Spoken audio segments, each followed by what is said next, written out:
Aviam, la idea de fer aquest tipus de curs de professionalització ve de la FAOC, de la Federació d'Associacions Artesanes i d'Ofici de Catalunya.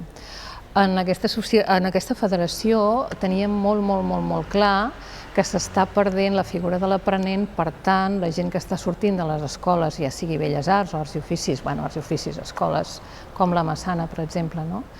amb què es fan grau superior o grau mitjà d'oficis, no surt la gent preparada. És a dir, surt gent de les escoles que quan venen a taller no tenen la formació com per començar-hi a treballar, sinó que has de fer tota una feina d'ensenyar-los ofici, i vam dir, doncs, el que podem fer és fer cursos molt concrets, que en diem CPO, curs de professionalització d'oficis, no és reglat, però sí que els imparteixen bàsicament mestres artesans, que són la gent que estem treballant en l'ofici. Tots sabem que molts oficis són necessaris aprendre'ls al taller, i és molt interessant la presència del mestre al taller, però per altra banda, el mestre de taller normalment no és excel·lent, particularment un bon pedagog, no ha fet un treball més que de reflexió sobre la pròpia pedagogia del que ensenya, i té la tendència a no introduir-se en elements conceptuals, i està molt obsessionat en les parts pràctiques, perquè la part conceptual normalment no se sent molt fort, perquè és la seva només. En aquest sentit, les escoles, ja al moment del canvi del gremi a les escoles, històricament, van ser les que van accentuar el caràcter teòric,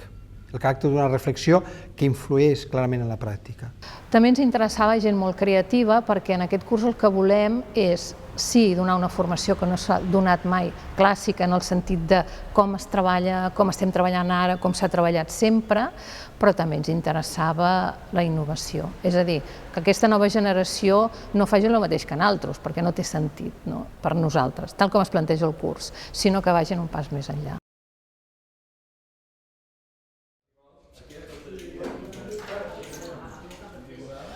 Els ajudem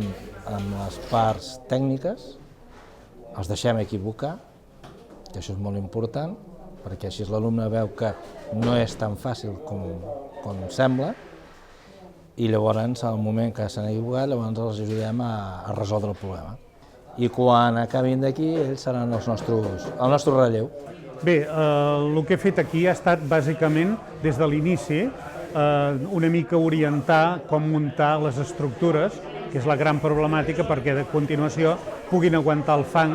i aquesta quantitat de fang té un pes considerable que aquestes estructures han de donar-hi resposta. La impressió és extraordinària des d'un punt de vista de l'enorme entusiasme que tenen la gent. O sigui, mai hi havia, molts anys que he estat fent de professor, potser mai havia tingut un conjunt d'alumnes, diguem-ne, si se'ls podem considerar així, que tinguessin tant d'entusiasme, tanta dedicació, tanta entrega i tanta capacitat de treball.